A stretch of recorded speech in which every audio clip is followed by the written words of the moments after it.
Terima kasih tentunya Anda masih bersama kami di dialog program spesial Suara Islam ini dengan Bapak Profesor Yasir Nasution di studio radio Start FM ini.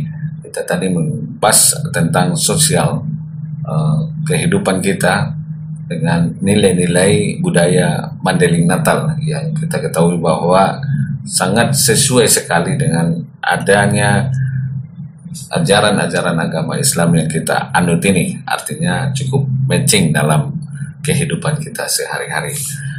Tadi saya tertarik, Pak, tergerusnya budaya-budaya ini dengan bagian dari konsekuensi globalisasi, itu kuatnya arus masuk dari nilai-nilai barat ini. Tentu kalau kita biarkan ini terus dia tergerus, apa yang mesti harus kita lakukan misalnya terkait dengan pendidikan karakter masyarakat kita mulai dari kecil gitu. Padahal sekarang kita ketahui sendiri bahwa di taman kanak-kanak itu juga barangkali sudah mulai diajarkan berhitung, membaca. Sebenarnya apa yang dilakukan dari pondasi itu? Pendidikan apa yang mesti harus dilakukan terhadap mereka? Sekarang sekolah berlomba-lomba, kalau di sekolah tingkatan anak itu kalau sudah bisa membaca, menghitung itu sudah bagus menurut mereka gitu, Pak. Ya, bagus dari segi kemampuan kognitifnya. Tapi kan kita ini tidak cukup dengan hanya itu. Iya. Justru yang menurut saya basic itu adalah value, nilai-nilai akhlak dan sebagainya. Dan itulah anugerah paling besar yang diberikan Allah kepada manusia. Iya. Saya ingat satu konsep Imam Ibnu Sina, ya. Orang filsuf terkenal kita. Anugerah yang paling besar diberikan Allah kepada manusia, yang membedakan manusia dari bukan manusia adalah akal. Ya. Akal itu ada dua. Satu akal kognitif yang berpikir matematik, meteorologis dan sebagainya. Eksak. Satu akal amali, akal yang menyangkut akhlak dan etika. Iya. Dan itu berbarengan. Semestinya harus gabungan dari dua itu. Inilah yang disebut akal sehat. Itulah akal sehat itu ya. Dua-duanya. Iya. Berpikir logik, sistematis, meteorologis. Iya. Tapi berperilaku etis. Iya. Ada etika, ada akhlak. Gitu. Ada akhlak. Tidak disamakannya mertuanya dengan istrinya. Kalau sudah itu kan sudah binatang kita namanya. Iya, benar. Maka kata berdiri itu anugerah terbesar dari Allah kepada manusia. Saya sedikit menyinggung, saya sering melihat komentar-komentar Rocky Gerung ya. Saya dalam hal ini sependapat dengan beliau. Akal sehat itu harus dipakai. Akal sehat ya. Dalam membangun kehidupan kita berbangsa, bernegara dan bermasyarakat. Apalagi kita Mandailing yang sudah basicnya memang sudah dianugerahkan Tuhan kepada kita itu. Iya. Kalau kita lihat pepatah-pepatah dan nasihat-nasihat, cerita-cerita yang dibawa oleh nenek moyang kita. Sebelum Islam datang sampuraga, ya. Birrul walidain, berbakti kepada orang tua. Dan banyak lagi contoh-contoh lain yang diberikan dalam bentuk legend atau cerita-cerita yang ditanamkan kepada anak-anak masyarakat kita. Nah, sekarang kalau hanya kita fokus pada aspek kognitif menurut pincang, cerdas, tidak pintar tapi tidak cerdas. Kalau pepatah Mandailing, kalah do, pintar ibain bisuk, begitu kira-kira. Itu dah. Bisuk lah sebenarnya. Bisuk itulah akal sehat gitu. Akal sehat itu. Bisuk ya. Namar bisuk gitu kan. Artinya dia tadi ada keseimbangan. Akal kognitifnya itu dengan akhlak ya. Nah, Bapak melihat sendiri bagaimana dalam lingkungan pendidikan kita sekarang ini? Kesan saya dari segi mata kurikulum dan sebagainya itu, kita tadi lebih fokus kepada mengejar kognitifnya ya. Itu saja matematis. Ya. Sementara aspek kalau amali yang dibilang Ibnu atau akhlak menurut kita itu kurang.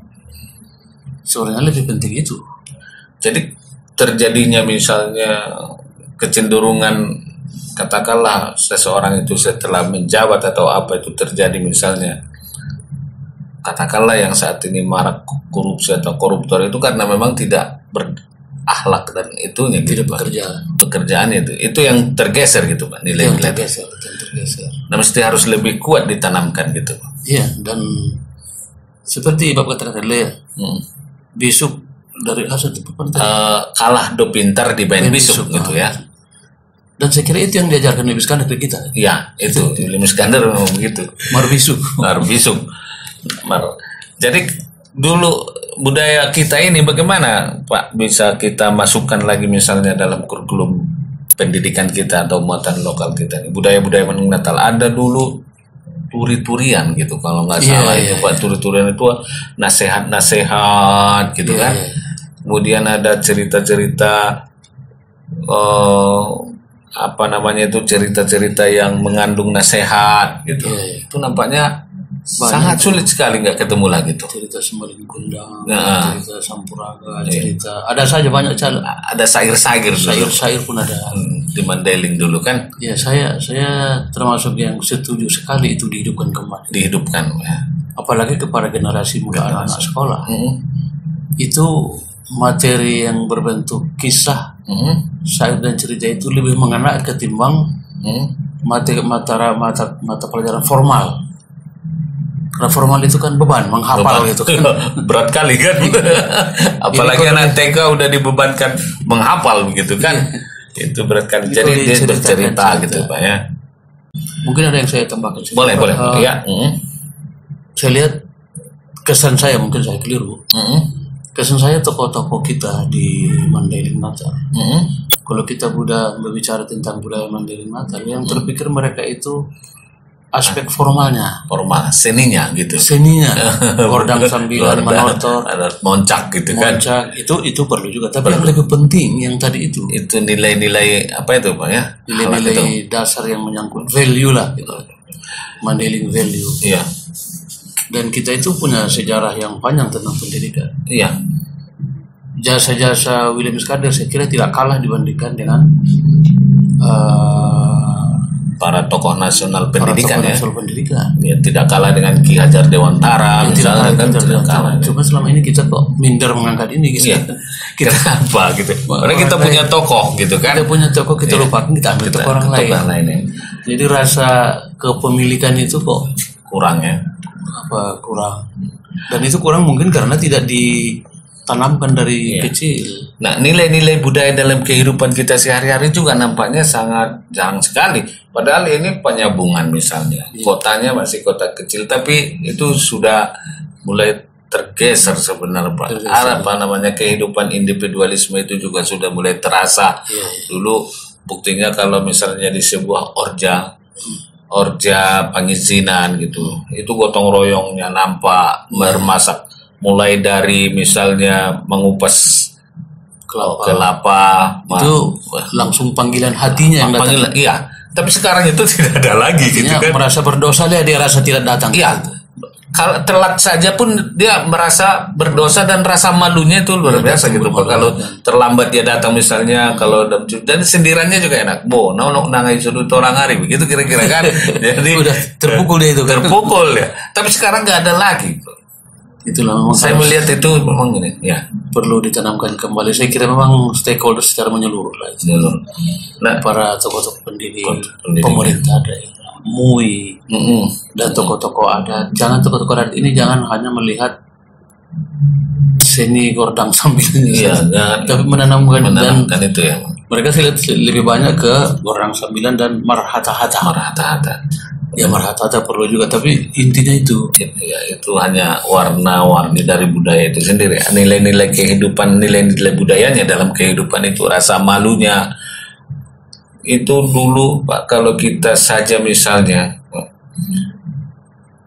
termasuk itukah misalnya nilai-nilai budaya kita misalnya dalam kehidupan sehari-hari. Kita ketemu dengan guru kita pun rasa sungkan kita tuh luar biasa. Gitu. Itu tidak berani kita misalnya melewati sebelum lewat guru kita. Ketemu misalnya kita akan, ini sekarang itu juga hilang gitu Pak. Saya masih merasakan Pak ketika saya kan sekolah di SR1. Pasar Hilir. Iya Pak ya. Gurunya masih saya ingat, guru almarhum Abdul Rahman dari Gunung Tua ya. Yang paling lama menjadi guru saya. Kemudian di akhir Bapak Pamusuk Hasibuan ya. Ketika saya selesai dari SD kan saya ingin ke SMP. Saya orang tua karena dia lebih kuat agama. Purwasaja Mustafa ya. Alhamdulillah dari Purwa saya berhasil ke S1 di IAIN Medan. Dan terus masuk ke jenjang S2 S3. Selesai saya doktor, saya pulang. Begitu Guru Abdul Rahman tahu saya doktor, takut saya pulang, dicarinya saya Pak di pasar Panjabungan. Dicari Pak Abdul Rahman, gurunya bapaknya. Iya guru. Iya. Jumpa di peluk-peluknya saya bawa makan ke rumah makan Bagio. Bahagianya rasa dia, saya juga bahagia sekali punya guru itu. Sampai akhirnya meninggal, saya kan bisa berkomunikasi. Dan guru-guru yang lain yang sempat saya hubungi juga saya tetap. Bapak Pamusuk sempat juga beberapa kali berkomunikasi. Abdul Rahman juga ya. Abdul Rahman. Jadi mereka para guru itu menanamkan rasa hormat kita kepada mereka. Saya masih ingat guru Abdul Rahman waktu saya SR kelas 5, dia baru saya kelas 6 Pak Pamusuk. Rupanya di sekolah itu ada buku-buku perpustakaan mini di lemari. Iya. Setelah menjelang pulang sekolah, ya sudah jangan pulang dulu, ulang ke jalan teh. Ada hadiah naruh Kasihlah buku itu Pak ya. Dikasihnya lah buku tai on. Hadiah membaca saja dong. Solo saya ulang. Tapi bahagianya saya rasa membaca buku-buku yang mengandung nasihat. Ya. Saya ingat satu pertama Hikayat Jahidin. Masih ejaan lama. Masih orang. Hikayat Jahidin. Salah seorang anak miskin di Pasuruan yang ingin menjadi kaya, ingin ikut pedagang di pantai itulah. Akhirnya dia terbawa ke kapal, terus ke negeri Belanda. Akhirnya terpaksa lama-lama bisa dia bahasa Belanda dan belajar akhirnya dari kembali. Mirip dengan Partiang Latong di Yuta Siantar. Ya. Itu pun termasuk dikasih juga saya baca itu. Ya. Bagi saya itu menjadi sugesti yang sangat luar biasa. Rupanya untuk jadi pintar itu tidak perlu bukan kaya, bukan uang. Ya. Tapi kesungguhan. Dua cerita itu sampai sekarang masih dapat menginspirasi gitu Pak ya. Saya kira yang begini diberikan kepada anak-anak kita ya. Contoh-contoh cerita yang baik dari tokoh-tokoh kita di Mandailing ya. Atau tokoh-tokoh dari mana saja pun yang khusus untuk adat Mandailing. Tentunya tadilah yang menyangkut akhlak, sopan santun, dalian betudu, Kodana 5. Ya. Ada satu buku yang dikarang dengan sangat bagus itu oleh Bapak Haji Pandapotan Nasution. Ya. Itu lengkap sekali sampai kepada partituran kalau haruan boru atau kalau lahiran apa. Ya. Dan itu sudah disalin dengan perspektif Islam. Itu sudah disesuaikan gitu Pak ya semuanya. Baik Pak, tentunya kami sangat berterima kasih bisa hadir di mudah-mudahan ada manfaatnya. Ya, kita berharap memang mudah-mudahan kita berdoa ada manfaatnya bagi kita semuanya. Barangkali ada pesan terakhir bisa disampaikan Pak terkait dengan kondisi masyarakat kita saat ini. Bapak bisa melihat misalnya dan apa yang mesti harus kita lakukan. Harapan itu seperti apa? Jadi mungkin semacam closing statement. Ya. Saya sangat berharap kepada seluruh stakeholder, terutama para guru dan yang menangani guru-guru ini, institusi guru-guru ini, supaya kita perhatikan ya. Jangan semata-mata kita mengharapkan tunjangan dan yang lain-lain, tapi tanggung jawab kita ini. Ya. Karena di tangan kita lah masa depan generasi. Ya. Mandailing. Kalau tidak nanti entah Cinanya lagi yang ditinggal di sini, atau entah suku apa saja, entah apa, Ya kalau kita tidak peduli dengan budaya dan suku kita, akhirnya itu akan terjadi. Tapi saya berharap kita punya komitmen ya. Terutama yang punya pemegang kebijakan. Ya. Cobalah dijadikan buku-buku pegangan bagi anak itu yang bermanfaat membangun karakter kemandailingan. Kalau kita tidak melakukan itu, tidak ada lagi. Oke. Tadi kalau sedikit saja lagi Pak nih di terakhir nih muncul lagi nih, karena memang kita juga slogannya itu negeri beradat taat beribadat. Itu bagaimana Bapak melihat itu? Kalau misalnya taat beribadat, beradat gitu, taat beribadat gitu. Kalau yang saya paham, saya tidak tahu siapa menulis ini dan apa maksud dia gitu. Iya. Tapi yang saya pahami, kalau itulah kalimatnya, mestinya budaya kita beradat itu artinya melestarikan tradisi yang baik ya. Adat itu bahasa Arab. Lalu kita ambil alih ke bahasa Indonesia, bahasa Mandailing. Iya. Beradat. Kalau tidak beradat itu dianggap kurang ajar kan gitu. Iya. Tidak punya etika. Tidak beretika gitu kan. Jadi adat kita itu adalah budaya kita Mandailing itu. Inilah yang itu ya. Yang tadi kita lihat sudah match ya dengan Islam. Wajib kita pertahankan itu. Wajib ya.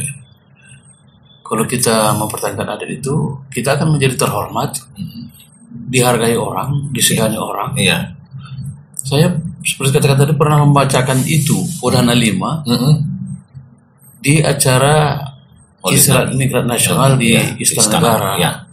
Waktu itu zamannya Pak Presiden SBY gitu. Dia waktu itu Menko.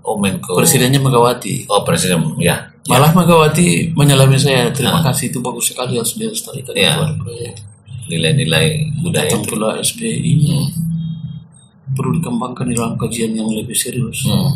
Terima kasih Pak Menko, terima kasih Pak Presiden. Ada juga saya rasa kebanggaan menyampaikan itu di event nasional gitu. Dengan mengharapkan ada respon. Tidak ada respon. Lama ya Pak ya. Ada 10 Pak Mega, Ibu Mega itu sampai sekarang udah lama benar itu kan? Iya, masa Megawati lah presiden. Iya, udah hampir 10 tahun lebih. Pak SBY udah 10 tahun ya. Hampir 17 tahun barangkali ya. Saya waktu itu masih rektor ya. Jadi diundang oleh Menteri Agama. Coba saya bilang. Ya. Kesempatan menyampaikan siapa saya bilang. Kita jelaskan lah. Bang menyampaikan bahwa Mandailing itu memiliki nilai-nilai apa ya Pak? Iya, nilai-nilai budaya. Oke. Setelah selesai duduk datang Megawati di salonnya. Terima kasih, bagus sekali, itu harus dilestarikan. Dilestarikan ya. Datang ke Masjid Istiqlal, ngerti dia sedikit bahasa Mandailing di pasang. Tolonglah Pak Imam doakan kita Mandailing itu basic Islam jangan sampai berubah. Karena Mandailing itu sebenarnya sekarang sudah identik dengan Islam. Sembilan Minang, kalau dikatakan Minang pasti Islam ya.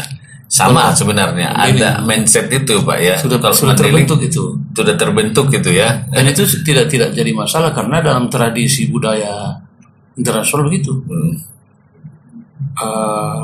Prancis, katakanlah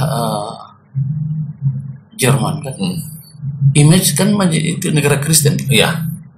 Karena itu pusat Kristen dunia. Iya, betul. Dan di sana. Jadi mencap Jerman sebagai Kristen itu tidak salah. Iya. Sama dengan Roma gitu kan. Dengan Roma. Jadi menjudge Mandailing dengan Islam itu juga tidak salah. Itu salah. Yang sama. Iya. Karena penetrasi budaya itu sudah menyerap menjadi bagian dari cara hidup masyarakat. Begitulah lembutnya dulu para ulama kita juga yang mengembangkan agama itu di Mandailing Natal. Tidak terjadi benturan sama sekali gitu. Kecuali setelah datang aliran Salafian keras itu. Karena sudah bicara halal haram dia. Banyak bid'ahnya ya Pak. Banyak bid'ahnya. Budaya itu ya, orang keberatan. Orang makan siri saja dia akan bid'ah. Iya. Tahlilan saja kadang-kadang jadi bid'ah. Jadi Islam yang lembut itu adalah orang yang merangkul, bukan bukan konfrontasi, tapi soft penetration kalau istilah antropologi. Artinya secara lembut ya Pak ya, rahmatan lil alamin lah bagaimana. Sama juga menegur orang kalau salah, kalau sama maki-maki kan marah dia. Kalau diajak lembut, Islam itu mengajak gitu Pak ya. Oke. Barangkali tadi salah kamu yang bilang itu. Barangkali begini. Tidak usah terhormat. Tapi kalau kamu nggak punya etika macam-macam. Jadi ada tata cara yang diajarkan Rasulullah itu. Oke. Baik, terima kasih Pak. Sudah panjang diskusi kita. Sudah lebih dari 1 jam kita berdiskusi ini. Mudah-mudahan ada manfaatnya tentunya. Baik sahabat Istad FM dimanapun Anda berada, kami usai sudah barangkali perjumpaan kita kali ini, diskusi kita di program spesial bersama dengan Bapak Profesor Yasir Nasution. Barangkali masih ada aktivitas lain Pak, misalnya besok ada ada perguruan tinggi kita di Steinman ini akan wisuda gitu Pak ya. Terima kasih, tentunya jangan bosan Pak, kalau ke Mandailing kita akan lanjut lagi diskusi kita di sini. Mudah-mudahan seterusnya nanti kita akan unggah. Bagi Anda yang ingin mengapakan ini, dapat mendownload aplikasi Radio Stad FM di Google Play atau di Play Store. Dan juga bisa Anda melihatnya di website kita di www.stadfmmadinah.com. Terima kasih atas perhatian Anda. Kami mohon maaf atas segala kesalahan dan kehilapan. Dan Assalamualaikum warahmatullahi wabarakatuh. Horas.